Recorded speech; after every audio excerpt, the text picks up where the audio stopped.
Hey, Dev. Yo. Who's sponsoring this episode? Colossal. I think it's colossally crazy that I didn't know that. I think it's a colossal failure on your end. Colossal. Anyway, this episode is supported by Colossal, a brand new way to discover beats online. Colossal lets artists gain exclusive access to beats from top industry producers. These are beats that are usually only reserved for major artists, and they're partnering with new producers every day. We're excited to share that Colossal is now in beta, so if you're an artist looking for beats, check it out now. And if you're a producer and want to get on the platform and sell more beats, register now at colossal.fm/producers. And it's free, no subscription costs. The app has a killer feature called Vibes, which is a totally new take on beat discovery. Just describe the kind of beats you're looking for, and Vibes gives you a personalized feed to scroll through, just like TikTok. Visit colossal.fm right now to get started. Man, so I'm feeling kind of crazy. Why are you feeling crazy? Because I was expecting people to really end my career off that SSL take. That was so long ago, bro. Can I say something though? And I'm seeing people endorse it. Can we remind them of the take? So I told people, for those of y'all that don't remember, I encouraged people to buy the SSL, not the Mark II, the Mark I. The Mark I. For that 4K button. Right. Which these two really don't like. Yeah. The 4K is on the Mark II, though. Yeah, it is. Yes, but I'm just it's on saying, it. he's saying he to buy it for that anyway. Just specifically for that purpose. Forget the interface. Right. But no, I would never, again, context of the clip, I would never tell y'all that for realsies. But I thought people was really gonna end me, and then I'm just seeing yo, they shot at us. He know what he talking about. That SSL. Right. They shot at us. Ben Thomas said, actually, shout out Ben for that. Facts. Bob Horn actually DM'd me and said, I love that thing. I said, all right, Bob. I say, listen. I had something to say, but I'm gonna give it to myself. Bob, thank you for hitting me in the DM and saying that. Hey, man. He's like, can I be honest? I had something to say. What? I don't want to say no more. Shout out to y'all. Shout out to y'all. Anyway, when you see us in this room, you already know that we have a very special guest. But first, let me introduce this podcast. Please make sure you comment, like, and subscribe. Remember, one lucky person in the comment section is going to get that VIP Gold Edition Rosetta EQ or compressor. Just make sure to leave your @name in the comments from Instagram so we can hit you in the DM and be like, yo, bro, you won. Also, our members, Ben saw this video already. So you can become a paid member and know that you get early access to videos, exclusive content, money in our store, etc. Also, shout out to EnginEars and Mixed by Ali for giving us this space to be able to talk to some of our friends and some legends as well. Absolutely. I'm Devvon Terrell, I'm a Pro Tools user. To the front left, you in front of me, young man. To the front LJ, address. I'm an FL Studio user. That's a fact. To the right of me. And over here is Courtney T, local 12er. Local 12er. Interesting. You are a fad. Yeah, You are LAPD. just say Ableton Live. LAPD. LAPD, That's NYPD vibe. So today, and this is going to be so funny to me because I literally really wanted this gentleman on the pod because he is a man of mystery to me. Yes. Let me explain why. Every event that I have been to with major engineers, from Jerry Wonder Studio to Neil Pogue, to just everywhere that I've been in a space where there are the who's who of engineers or producers and stuff like that, I keep running into this guy. Yeah. And at one point, we finally started to actually talk and have conversations, and I started to realize that this guy is your engineer's engineer. This is a person that a lot of people go to when it comes to that technical side, where it's like the infrastructure and things of that nature. And I want to let you know, bro, I genuinely brought you on because I want to know who you are, for real. So, ladies and gentlemen, someone that is a professional, someone I've seen all around that I am about to learn from. Just hold on. Yeah. My guy, Brycen. Clap it up one time. Brycen. All right. Dog. So, I usually ask people, what their DAW journey was. But I'm going to be honest with you. I want to know what is it that you are doing that I keep seeing you in all these rooms, setting up big studios for all these people, microphones, all this stuff. What is it that you are doing out How here? did the journey start? Yeah. Okay. Thank you. That's a packed question. Yep. So let's get to unpack it. Yep. Yeah. So it's been an organic journey, right? Basically just cross-pollinating between all these different facets, between the people that make the gear to the people that make the sound to the soundtrack of life, right? And in this age of internet, social media, I love being a man of the people, boots on the ground, and can't replicate time. So, you know, having some long-standing relationships that opens the doors for new relationships, just cross-pollinating between time, space, everything. Right. Yeah. So how did your journey into music, which is great now, I asked you as far as your DAW journey. So it was like the first DAW that you were like recording in or whatever it was to the DAW you're using right now? First DAW, Cakewalk. Classic. Ooh, wow. Yeah. Classic. We talking like Cakewalk 5. Okay.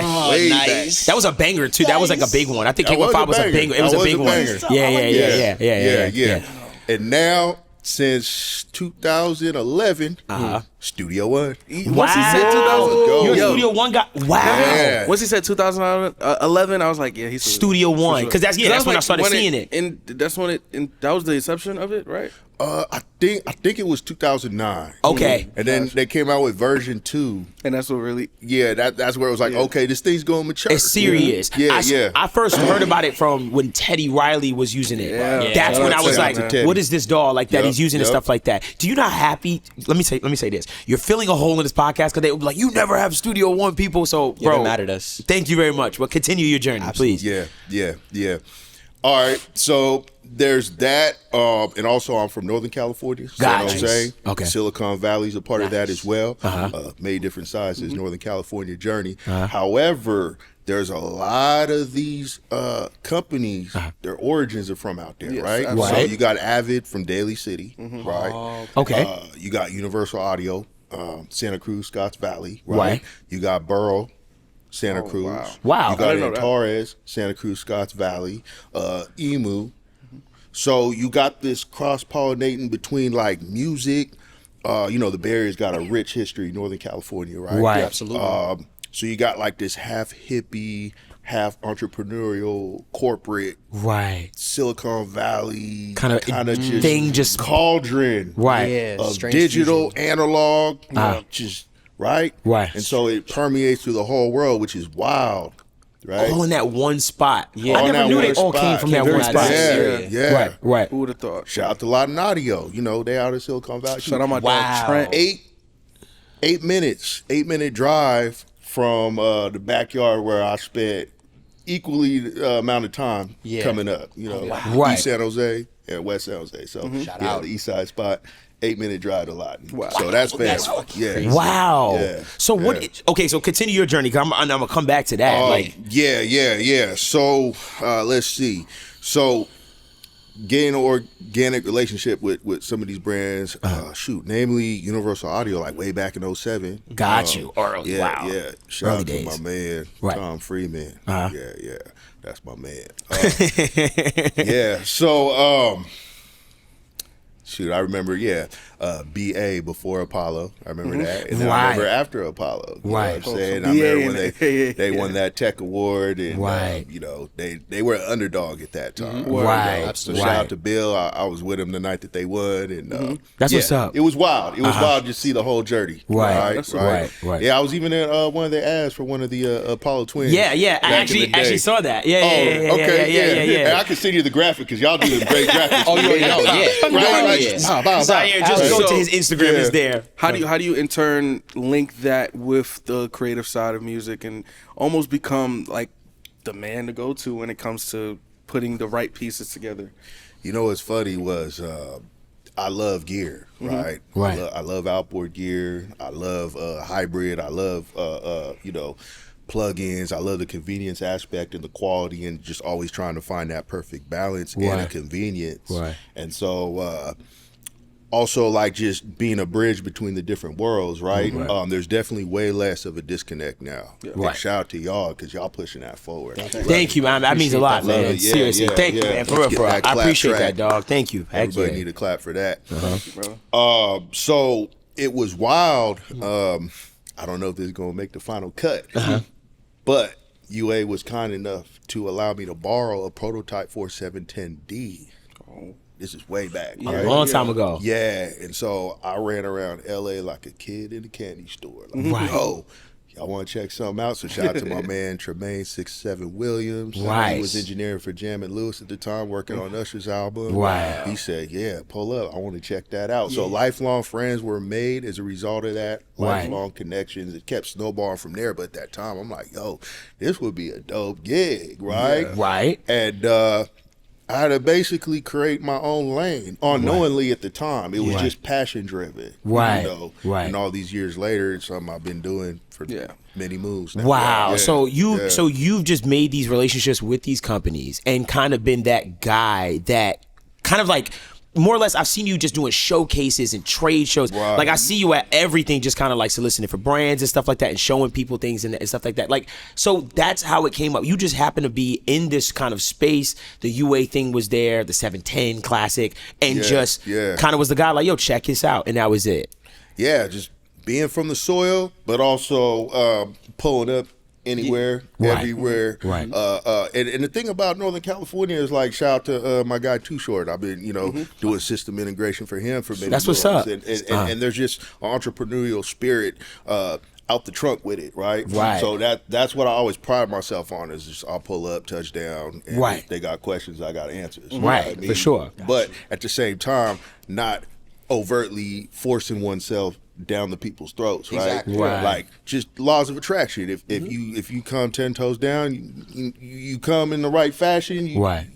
You mingle with the people in the right manner. Right. That's going to draw them in. Absolutely. Right. There's so many ways to go about it, so I don't knock nobody else's way of doing it because to me it's all complimentary, not competitive. Right. You know what I mean? Understood. And this is a great synergy right here because this is just taking everything to the next level. Heck as yeah, it man, needs to for be. sure. Heck yeah. Yeah. What I'll say is this, when someone comes to you and they're like, hey, I'm starting a new studio, I'm trying to build something, like what's your approach to like advice and how you go about like kind of helping people build studios? Because you've been a part of a lot of builds, dog, from equipment side to just everything. So like, what's your process in going into like building these like rooms and studios and help people with gear and stuff like that? Yeah. Connecting with the vision as soon as possible and then just trying to diagnose the right solutions, right? Right. A lot of emphasis now is on sounding good as quickly as possible, right? Yeah. So we want a great front end Right. and something great for the ears. And then everything in between, let's see what makes sense, as far as the investment goes. Right. And what can be allocated for later as the investment starts to pay off, to make it all make sense. Right, and making sure the room is versatile in that regard so that you can upgrade in the future and stuff like that, And also determining like the balance, right? Like between quality, efficiency, and vibe. Because depending on who the individual may be, there may be a much higher preference on one side of the spectrum versus another. Right. And you got to always keep mind of that, right?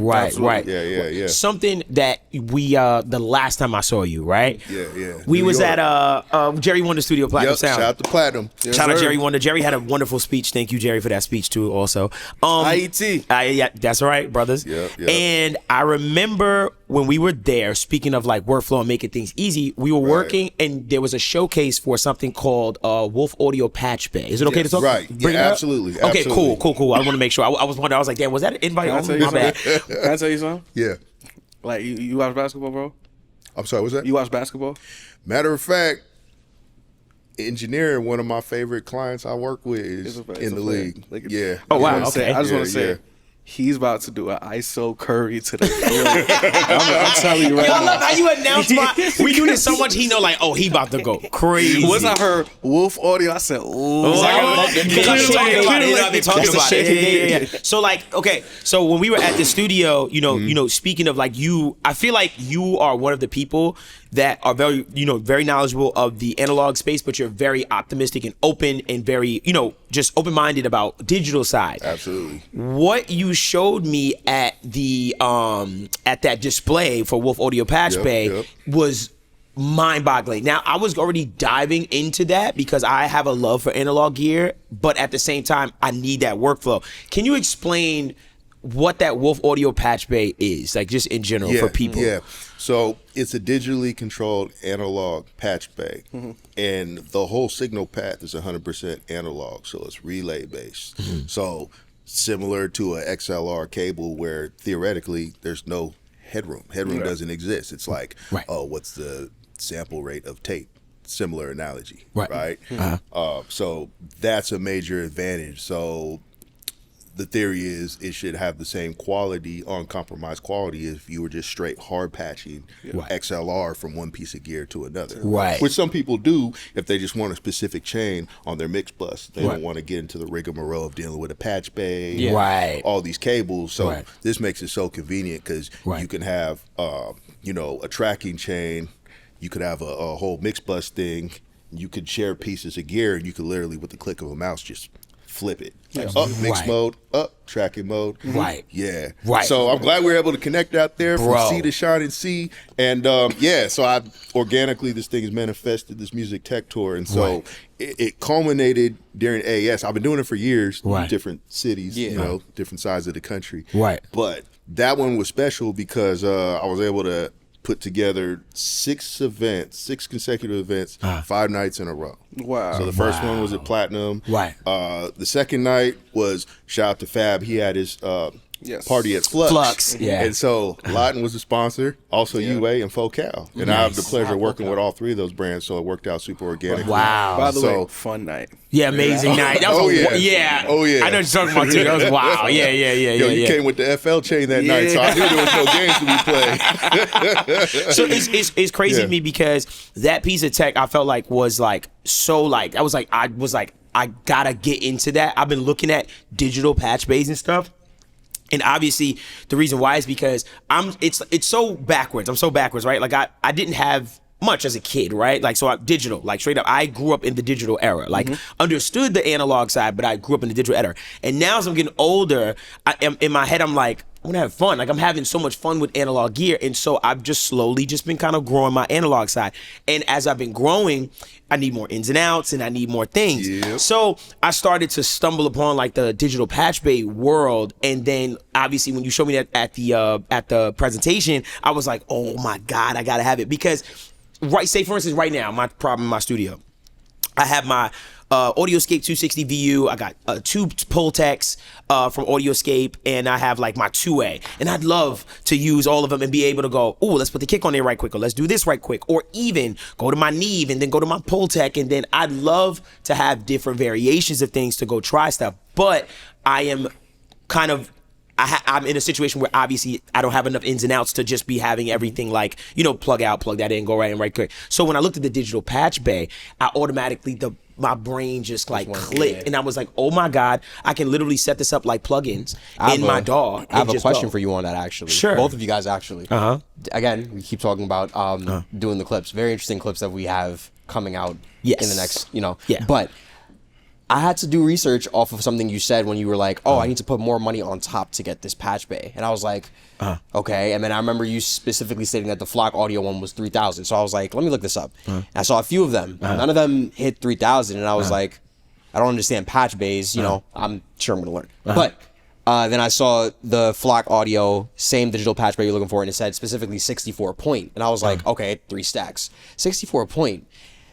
So what is that? Like, what is the point system in the patch bay? And do you think that you need something that's 64 points? Got you. You can take them away. I'm so 64 curious points about in the More patch the merrier. Okay, I figured. Yeah. And there are higher patch, higher configuration. Yeah, for sure. And with that, how can you? I tell you this. Can you explain how a patch bay is kind of set up in the studio? So someone like me, I have my stereo Pultecs, I have an Audioscape, compressor. So obviously that's 4 channels. Then I have the single channel of the opto. Like, how would I set that up with a patch bay for the most part? So the quick, easy way is you have your converters. If they're DB25, you can go DB25 into the back of the patch bay, which is DB25. So 8 channels off of each DB25 cable, right? Okay. And then you can get snakes that are XLRs to DB25. So you can have that go into your gear. And then from there, you can go the output of your converter into the input where your gear is at. Right. And then you go out from that piece of gear, and if you want to chain it to another piece of gear, boom, go in there, and then you can go out from that piece of gear, boom, back into the converter. Back into the converter. Right. Right. So it's the thing in between. It's basically like letting me go like 1 to 2, or I can go 1 to 3 or 1 to 5, and it's always, and I can just bring that back. So to me, being able to do it like within the digital screen, as far as like doing that, that's what made me go, oh, I really need this, because then it will literally open up the possibilities and variations of my studio. What attracted me to it was, think about it, even for you, for guitar, like all kinds of crazy stuff that you could just do like easy, like, oh, I'm just going, and it's not no That's wires. exactly where I went. I was just like, where would this work in your situation? It's almost like it's like creating a physical like rack piece, essentially. Kind of, sort of. So for him, I'm a minimalist. And a musician, keyboards, I'm more guitars. of a musician rather than a. Right. So I don't have a lot of outboard gear, nor do I plan on any outboard gear I do have is more instrument based. It's not compressors and any physical like on the mixing side. But I'm thinking, how would that come into play in my you? So if you have like, let's say, a couple pre's, right? It would be a quick way to audition them. You could flip back and forth while still going through the same compressor, right? And if you ever gotten to adding a little more outboard, like maybe like a Better Maker Val Stereo passive EQ, you know, on the mix bus, but then with the click of a mouse, changing patch points essentially, all of a sudden, boom, you could throw it on your guitar. Gotcha. Right? Quick, an audition, like a plug-in. So you know how I'd be like, oh, you'd be like, yo, let me hear the Neumann on the blah, blah, and I'd be like, all right, 1 second. As opposed to going click, click, and you'd be like, let me hear A, B, A, B, like in the analog side. Right. So that's what made me go like all the way to Z, and beyond. And then patch points and stuff like that. A.2. So let me ask you this question: what is, like, for you setting up studios and stuff like that in rooms? What is some of your favorite compressors that you like kind of deal with and stuff like that? Because when we was at the event, we was trying compressors, and it was so it was so fun to just do it so quick. Like when we was like 2A 76, boom boom, and it was for the first time analog wise, I was able to like really like lock in with it. Like, okay, got more bitey on that 76. Ooh, the 2A was creamier. Like, and then we flipped it up and went 1176 to the LA 2A within seconds. And then we reversed the order. Yeah. Right then and there. And I think that's, like, to me, that's so powerful, because I think that we all know how it is when we A/B stuff. That 1 second delay of like, hold on, my ear is already like kind of like getting off of like what I just heard. So I thought it was. So like, what's your favorite compressors that you getting in the studio right now? So currently my favorite compressor is the Hazelrig V&E.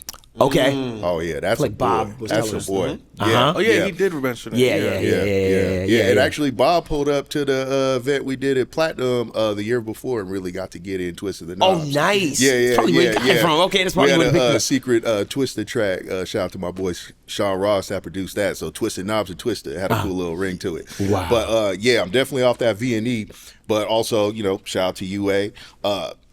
My main for many, many moons, and still I go to it as well, is the 1176 into the LA2A. Wow. So the 1176 8-to-1 ratio, just to catch the fast transients, going into the LA2A for that saucy, even out clean, clean. You know, when you said it, when I was there, I was like, dang, I was like, oh, he right on that. When you did it, you was like 76 into the 2A. What do you notice about that relationship, like that chain, like that go-to chain for you? Hey, let me show you something real quick. EnginEars is the all-in-one solution for powering your audio engineering career. Host your mixing, mastering, and recording services for clients to easily book you. Seamlessly run ad campaigns to promote your business. And, best of all, you can accept payment for your work all under one roof to make tracking your earnings for taxes a breeze. Check out EnginEars today. I'll leave a link in the description. So, the 1176 gives you that activity, right? Especially nowadays with the transients, right? Right. And then the LA2A gives it that nice warm sauce. Right. That fullness. Right. Yeah. So you get that richness. Right. You get that bitiness. And you can feed into the LA2A. Yeah. And you don't got to deal with the LA2A too much once you get it set the way you like it. So you can manipulate the 1176. Yeah, for years that was running, of course, digitally. Sure, of course. In my as my vocal chain. I'm right. not allowed to see OMB. I kind of been really rocking with it lately. Got you. Say less. But that 2A 76 combo, you've been liking that a lot. Helps get the vocals kind of dancing. Kind of, right? Bro. There's a very interesting when you said activity, I ain't gonna lie, you just added that to my engineer wording. Right on. Hey, run with it, please. Yeah, What's on the 76? I've been using the UA reissue. Gotcha. Gotcha. Say less. Yeah. There's on what you said with how the 76 provides the kind of like activeness, and then the 2A kind of like warms it back. The same way like I kind of like approach it, because I'm just like I know going into it I want it tame, but I also want to get a color off rip, and then I'm always using the 2A or the CL1B. Like, do I need to blanket this? Do I gotta like kind of dial it back a little bit without losing what I like got this far? Right. And then I'm always using like the CL1B or the 2A at the end, just like gotta want to tame it, just add that fullness like you said too. Yeah, for sure. I've had clients. I had a client that I was working with, and we was on Zoom. And when my first mix I did with him, I ran him through the 2A, and he was like, it was an Audioscape Optocomp, shout out Audioscape. And I remember his eyes lit up. Like, he was like, bro. He was like, what is that? I was like, it's just an Optocomp. And he was like, bro, my plug. I guess it was his first time hearing his voice through like some analog gear. So now every time I mix, he's like, bro, throw that on like now. Like, I'm like, bro, I don't think it. He's like, just do it. To the point where literally by the time he's on the third mix, he was like, bro, I bought it. Like, he literally bought it, and now he runs his vocal. Shout out Christian, that's his name, shout out he uses it. So another thing I always see you running around with a lot is microphones. And one microphone company in particular that we are also mega fans of, I think it's super obvious at this point. Shout out to my guy Trent over at Loughton Audio. Me and Trent play basketball every weekend, man. Like, that's my homie, man. Never met Trent in my life. Yeah, I'm about to say, like, when did this happen? He just want to know. Jay's like, hey Trent, that's my guy. But Trent, Trent and the guys and girls over at Loughton have literally always, like, from early times, have been really big supporters of us and stuff like that. I remember the first time we also worked very closely with On the Radar. It's a music platform, and the first freestyle ever with the Loughton on Audio On the Radar was Drake. That's a fact. Drake is Central C. Yep. And what we did was, and I never got to actually say this out loud. I hope Trent watches, but long story short, we were, On the Radar, we were a partner over there with them. Yeah. And I remember we knew that Drake was coming to the studio. And I was sitting there, and he was like, bro, I was like, oh yeah, Drake is coming today. I was at his house and kind of knew that Drake was coming. Right. And he was like, why aren't... Yo, we should go to On the Radar. He's like, yeah, Drake on there. I was like, why are we here then? I was like, I don't feel like it, man. I don't really feel like it. I was like, it's all good. Can I be honest? Got into my bag, right? Because I know him. So I'm thinking, I was just ticking in. So I'm thinking like, yo, I think like we've been working so hard. I think we should go to Brooklyn just cause. Let's go Brooklyn Chop House on me. He's like, nah, I'm thinking about staying at the house. I'm like, all right, that didn't work. Try another one. I was like, I'm not gonna lie, how many times can you run into Drake? That's all you kept saying. That was good. It didn't work. It was my birthday. I was like, yo, bro, it's my birthday, bro. Slide. I don't feel right going with you without you. It didn't work. And then he has watched this. I'm not gonna lie to you, bro. Do you think that mic company deserves to have Drake's vocals on it? And that got me up. And we got in that car within the next 5 minutes. I said, you're so right. I said, I want to put that Loughton in front of him. And we got in that car, I drove. That was the only reason I went that day. Was to switch out the mic. Was to switch that mic out. And this is right after they gave us For the Pod, right? Yeah, this is after, and shout out to Loughton, and maybe you can speak to this a little bit. Absolutely. Where, it was the first time, and obviously I get a bunch of stuff from a bunch of different companies, but it was the first time that I spoke to someone. He said, hey, what is your needs? Like, what are you trying to accomplish? And I was like, not what we're promoting. Here's what we're doing, and yada yada. He really asked me like what my needs were, and I was like, oh, well, I like these mics on my voice I've used, but I'm looking for something that has a little more top and mid range and stuff. And he said, oh, I think this will be perfect for you, yada yada. Check these out. And bro, like, he was just always spot on with that stuff. So I just really appreciated like just the attention to detail, and it wasn't just like, here's what we're doing, just try these out. He was just like, yo, what you trying to do? Like, and it just changed my perception. So you work with Loughton as well. Yes, sir. What is, your experience with them and stuff like that? Like, how did that like all come about? Yeah. Again, it just happened super organically. My man whose studio I interned at in college, A&D Studios, he was like, because he had heard about the custom builds I was doing. I was fresh off the Dave Pensado build at the time. And he's like, yo. We going to go back to that, by the way. For sure. My good friend owns this mic brand, and they're local in San Jose, and he wants to meet you. I'm like, oh, yeah, definitely. Right.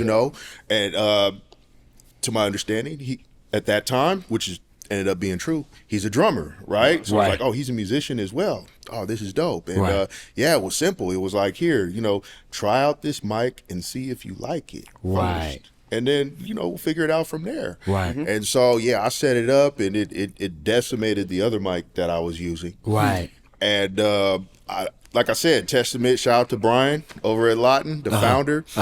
And word. always had an ear to ideas. So we just kept building organically. And then Too Short. Yeah. So his engineer, Zach, shout out to Zach. It's so organic because Zach is family. He's been rocking with my cousin for many moons. Right. On top of this, I didn't realize when he graduated from Expressions, I think in 2009, as a present he got for himself was a Lawton Clarion. Wow. Gotcha. Right? Okay. So you can't make this stuff up. It's such a solid, organic foundation. And that's what music's supposed to be about, right? Right. So fast forward all these years, I want to say it was 2017. Okay. Yeah. And this is like right after Bodak Yellow hit. Right. She had used the Eden to record at that time. So there was a whole lot of momentum going on. And I'd done some showcases out in New York too. And then it was December 2017. We worked out a creative deals for creative individuals. That's one of my mottos. I like that. Did a one-off for Short with all black Eden with the Raiders logo. Instead of Raiders, it said Oakland, right? Wow. And then so we did an event at Short Spot. He had the boombox in downtown LA at that time, huge facility. Right. So yeah, we had tons of people there. Right. Yeah, it was dope. And so the momentum just kept going from there. Right. I ain't gonna lie. Crazy. That's crazy. Just put it in my head, man. I ain't gonna lie. I'm all black Atlantis, matte black. A Knicks logo. A Knicks logo? With the Knicks logo. Nah, my friend, orange or blue. That's an insane. Hey, you know what? The Knicks represent motivation. Because even though they, every time they bat, they still keep going. They still make it to the fourth quarter, They bro. be losing, I'm though. crying. They be losing, though. I'm not a Knicks fan. Shout out Knicks. I love my city. Love my city. I'm a Nets fan. I'm kidding. I'm putting it on wax. That's terrible. I'm a bad person. A Nets fan. Ooh. That's an interesting tidbit to know.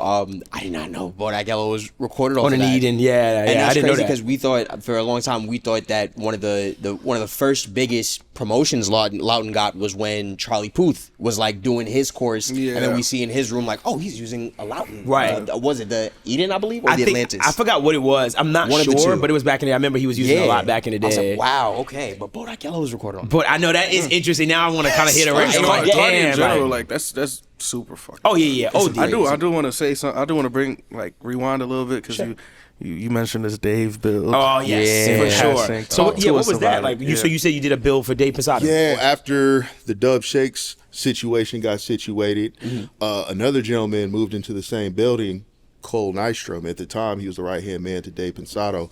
Cole was on a MacBook Pro, which was a very common situation at that time. So, he got to try out one of my systems and ended up, having like 4 times the amount of headroom on that. Right. And so he was rocking with that for a while. And then from there, I got summoned by Dave himself, And so we got to sit down. He was liking my philosophy, vibe, and all that. So we decided to give it a shot. And he's been rocking with my system since 2015. And then from there, just setting up in his room. And he was sharing a facility with Bob Horn at the time. Right. That led to doing Bob's. Right. Echo Bar. Bob and Ken Lewis are friends, so that's Ken shout hit me out up. Ken. It's just like the legends hit me up. I'm like, oh wow, That's hard, and then from there, I went to New York. This was AES 2015 to set up Ken, but at the same time, that ad the UA ad was in the all the magazines at the time, so it was just like a crazy trifecta, and it was Halloween week, which was pretty wild. That's wild, and then from there, it just kept going. Josh Goodwin, Grandmaster Flash, Neil Pogue, Mixed by Ali. I'm sorry for so many people I'm forgetting right now. I love that. That's crazy. That's and you set up all of those systems and stuff like that for them back then. So what had happened way back when, I had a home setup. I had a ton of outboard gear. Got you. East San Jose. At that time, having a home studio with a lot of expensive gear was like one step above trapping. Yeah. Everybody know where you at. You got what everybody wants. Facts. So you better diplomatically have all the check boxes checked. Right. That's what I'm saying. Facts. Right? No, I get it. So we doing that. My homie from high school, shout out Tom, was working at Universal Audio at the time, and then my production partner, he was PC only, right? My man at UA was Mac only. Oh boy. And I was OS agnostic. Oh my gosh. Oh yeah. Okay, Ubuntu. You making me think about all those like platforms and How we stuff. gonna make this work? So I had an opportunity to come up on a communal spot in downtown San Jose. Later on, called it the Skybox. Okay. So like, how do we create this gumbo pot? Because we all had enough leftover gear, we could just throw it in there, maintain our home setup. So okay, we got a communal spot for maybe clients that we don't know that well or whatever. We just want to be downtown, catch that vibe. Cool. It was on the 8th floor. So my hometown, San Jose, is a very vertically challenged city. So being on the 8th floor is like the equivalent of being in like the engine room in New York or something. You know Got you. Understood. A lot of people live there their whole lives and never been that high up in their own city. Wow. Yeah. Okay. Yes. Right. So it was a vibe. So anyways, we were trying to figure this out. At the time, UA was about to drop the Apollo. So I was like, okay, whatever we get has to have the Thunderbolt port, right? So I was like, all right, we'll get a Mac Mini. Apple don't. Just keep it cool. He's keep it cool. But at the time, they hadn't updated a Mac Mini in years, right? Yeah. For the price, I'm like, damn, you know what I mean? Like, because at first I was like, we'll do the Mac Mini and get the boot camp, you know, so my PC guy happy. Cool. Boot camp. Oh my god. Oh yeah, we taking it back, bro. Yeah, because it's like 2012. Shit. That you can run. Correct me if I'm wrong. You can run Windows and Run Windows natively. On a Mac because they have the Intel processors. Yeah, already. Yeah. Holy crap! That's what a lot. Camp. You know, fun fact. That's what shout out to Full Sail. I believe, if I'm not mistaken, that is what a lot of Full Sail students were using in the game development program. Was using boot camp. Yes, they were. Yes, back in the day because they had PCs too. They had Macs. They had Macs. They gave us Macs, but you had to run those things on Unity PC. stuff off PC. Right. Wow. It's a little bit more organic trivia. The founder of Lawton graduated with a game degree. Full Sail. He did. That's so random. What the hell? Yeah. So he has a gaming degree. Insane.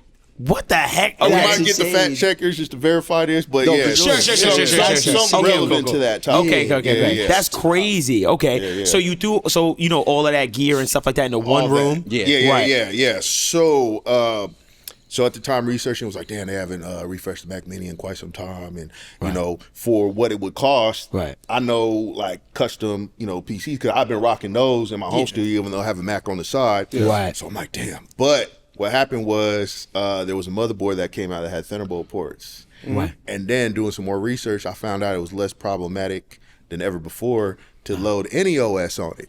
So I'm like, oh man, we'll check all the boxes, no problem. Right. After a month, figured it out, and that computer ran through the whole duration, the whole lifespan of the Skybox, which was 10 years. Damn. Yeah. Okay.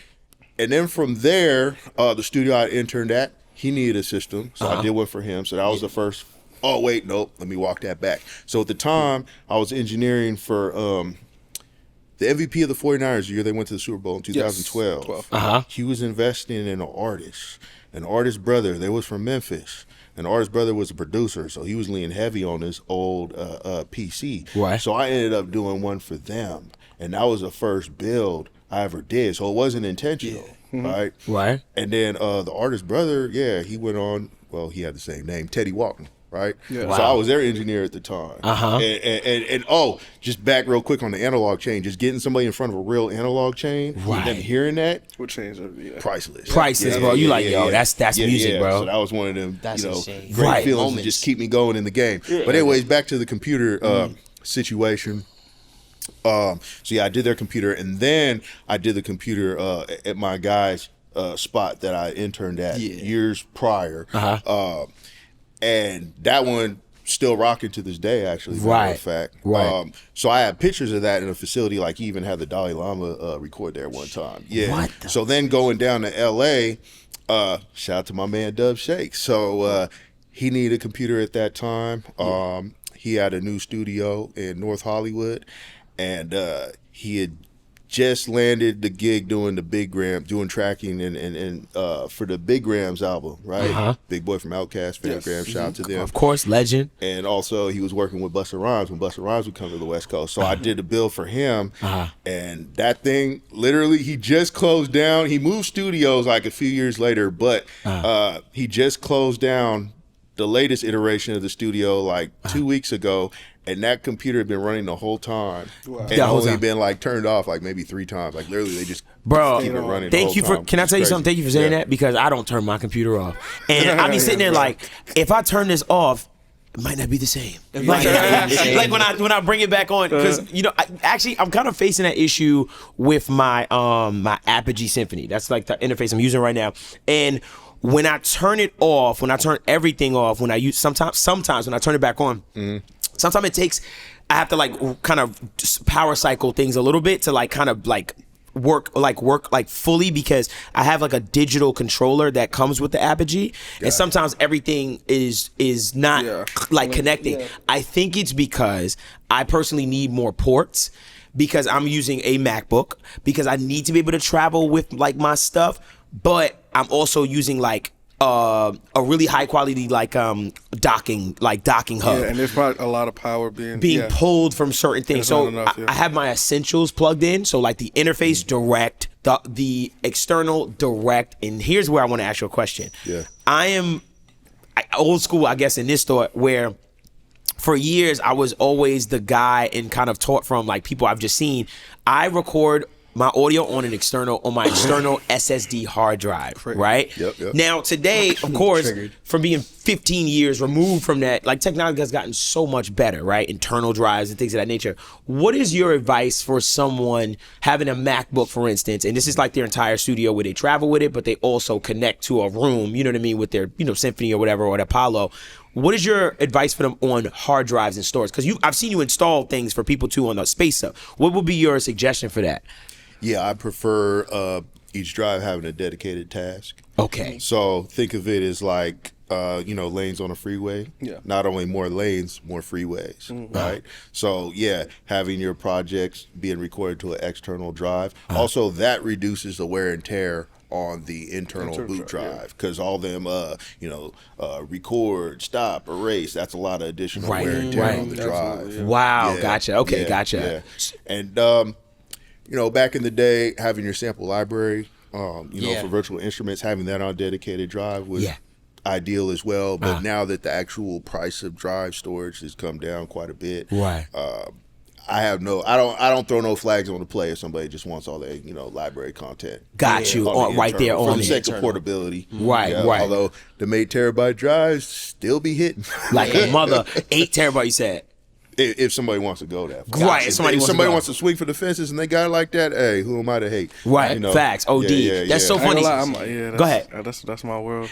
He's an internal. I hate carrying too many drives with me, so I'm a big internal drive guy, and I know that's terrible, but hey man, I've come from that school, like kind of similar to him, where I've just been the external drive guy, where my libraries for my like certain sound banks and stuff is all external. My recording drive is external, like all that stuff, because what I've run into with friends is, laptop gets stolen, or laptop go out, or something doesn't work anymore, and it's like, how Apple stuff sometimes where it's you have to go to them just to get the hard drive, and sometimes I need to go like right now, and I like to just be able to go, that's my drive and that's it. Also, I like to back up a lot. Like I'm such a scary got to, and that's a good opening for me to land with this crazy saying. This is the most craziest saying I've heard in the history of digital content. If it's only on one drive, it doesn't exist. It doesn't exist. Holy crap. Don't I say that all the time? If it don't exist in 2 places, it does. I was taught that way too. Like it just doesn't exist. If it's not in 2 places. Like, and shout out to Carbon Copy Cloner. Like, you just set it up, click of a button, it just backs up to another drive. So as soon as I'm done with the session, I'm backing up, even if it's to a flash drive, or I'll back it up to the actual portable computer. Right. So it's right out the gate. It's on two different locations. How does that work? Carbon Copy Cloner. CCC. Cloner. I've never heard of that. Well, how does that work?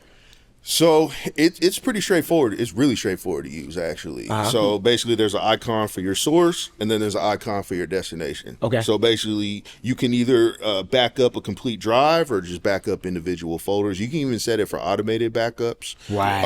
And I'm also really big on doing bootable backups of a boot drive, because the way so much new software comes out these days, it's really easy for somebody to just jump the gun, and whether there's adverse effects or something's compromising backward compatibility. Right. Oh man, that's one of my biggest pet peeves is certain plugins when they update version 3. Version 2 is a whole different thing. Like, right, bro. And I'm like, what? I've been telling you. I've been like, hey, sorry to shoot y'all like a not fair one, but I've been telling you my problem with Antares. I love that mic mod plugin. I think y'all got a glitch in that thing where I'm only having access to the AU. And I don't like that. Oh, interesting. You're in Ableton and you're having access to the AU? I can only access, and I keep uninstalling it, reinstalling it, do everything. I don't get no VST2, I don't get no VST3. Okay. And I told you I have that glitch problem where the AU version just cuts out if I click a certain mic emulation. I'm like, I feel like it's because it's the AU, because I'm using the AU. They just went back on iLock. Yes. We seen. Yeah, that's crazy. Oh, that was beautiful day. Yeah, he's not an iLock guy. Can I be honest with you? I'm glad about it. Like, I like, because you know what? I've been so in the iLock system for years that my iLock is like, I push my, like, what kind of guy are you? Are you the guy that likes to push your licenses to your actual physical iLock or just the cloud?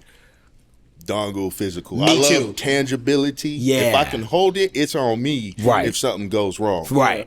Tight. If That's I'm real. just leaving it up to the cloud, I got an unknown entity to like direct all my anger. That's not gonna work. That's not gonna work for nobody. Facts. And it still ain't gonna get the project done. Right. But the dope thing is most of these developers give you 2 licenses, so you could do the best of both worlds. You got one on the cloud and one on the on dongle. You know, hey.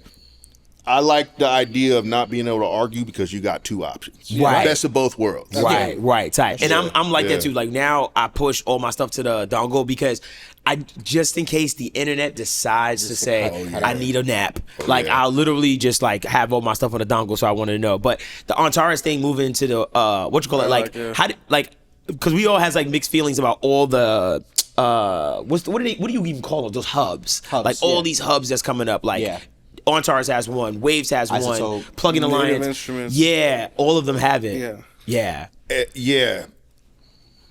And again, I think the best scenario is best of both worlds. So yeah, if you got this all-in-one installer software, but at the same time, if you can go to the website and actually do it the traditional way. Right. I just want this, download. Right. If you got both options, nobody can come out with their pitchforks. Right, type of thing. That's cool. Yeah. Honestly. I'm on the team of everyone having their own for the simple fact of if there's an issue with an installer, I know exactly where to go.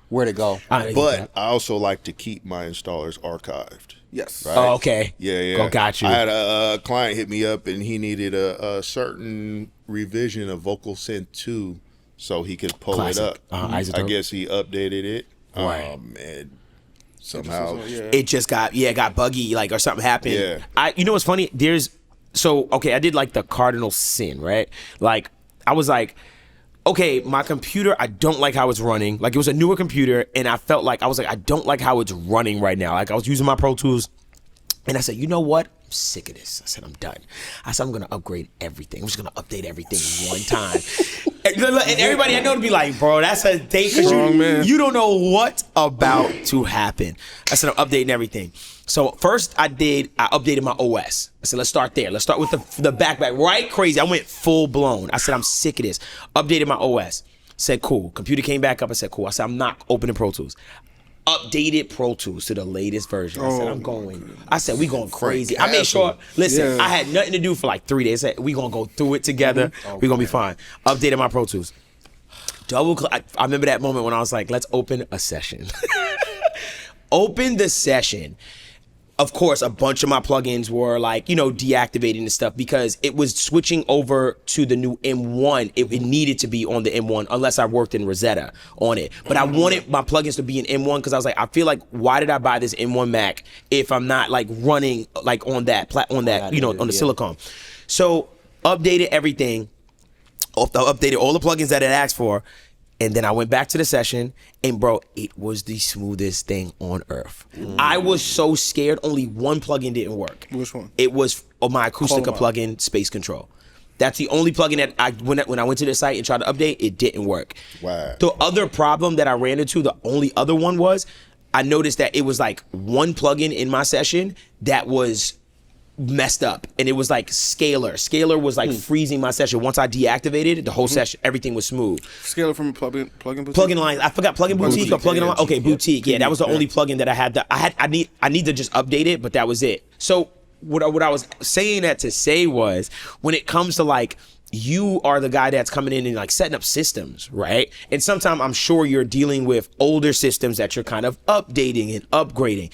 What is kind of your approach for it when you're like, old room, new stuff. Like, what is that approach for you like? So, bootable backup, right? Okay. So, having the ability to be able to go back in time, stay in the present, and dabble in the future. Right. And if anything go wrong, you can go back in time. I wish I had that superpower in real life. I'm sure we all There's do. some jokes I did with my lady back in the day that I wish I could just go back, Control Alt Delete, Control Z, Command Z, and get back to it like it was never said. Right. But at least in the digital domain, we do have that. Right. Yeah. So I always, with my clients, friends, family, all the people that hit me up. Right.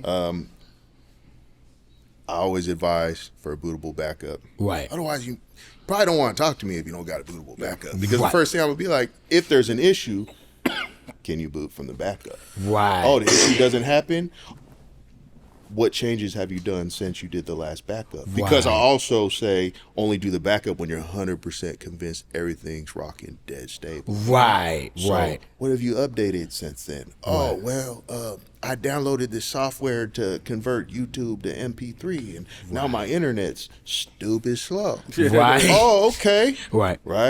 So now you might want to restore from the backup. That backup. Or, hey, if you found a non-obstructive way to uninstall that software, and everything's running perfect, beautiful. Go for it, and that's it. Wow. Shout out YouTube to MP3. Shout out YouTube to MP3. Facts. Well, ruining a computer one download Don't at click a that time. big green button. Bro. Yo, bro. You know, it's like remember when it was like it started with the iPhones. It was like you get a free iPhone. Yeah. Then at one time they just stopped trying to convince. Then it was like PayPal. You got $50 for you. Then they just stopped trying to convince us. And once you click download, a pop up. And then boom, hit you, and you be like, "Is my computer gonna blow up?" When you on those sites, I always feel like it's like playing Minesweeper. Remember Minesweeper back in the day? gosh. You press a button, you like It was always weird, but whack-a-mole. bro, crazy. But you know, make some noise for Brycen one time, man. Like, appreciate it. I always, you know, like I said, I feel like you was like an engineer's engineer. And obviously in every room I've been in, like you've always been the person that's just the go-to, like that people ask questions and like kind of like on the cusp of it. And I appreciate you being from the school of analog, like heavy, but also understanding the digital space as well and kind of integrating that into like the new form of what we have and stuff like that. So can you let everybody know where to follow you and where you at and stuff like that if you want to connect with you and stuff like that? Absolutely. Instagram, Brycentennial, BRYCENTENNIAL. You may not see me on the timeline too much, more on the stories on the need to know basis. Although I've been getting poked and prodded to, take it to the next level. And hey, appreciate y'all for the platform. So of course, program 2025. We got to get to it. I hear you. I understand. Program. Right. Program. Gotcha. Say less. Absolutely. But yeah, I'm going to wrap this up. And again, dog, like, thank you so much for your time. And I appreciate you just giving all that game and helping some people. Well, I learned a lot about my computer like today. That's what I wanted. Please make sure you comment, like, and subscribe. And just know one lucky person in the comment section is going to get that VIP Gold Edition Rosetta EQ or compressor. So make sure you leave your @name from Instagram so that we can hit you up and let you know you've won. Also, our members, Ben saw this video. So make sure you become a paid member of the channel where you get free stuff, early episodes, exclusive things of that nature. And again, thank you to EnginEars for allowing us to use the space. Mixed by Ali and the whole squad. LJ, take us out. And remember, man, Flock Audio, man, just get yourself a patch bay.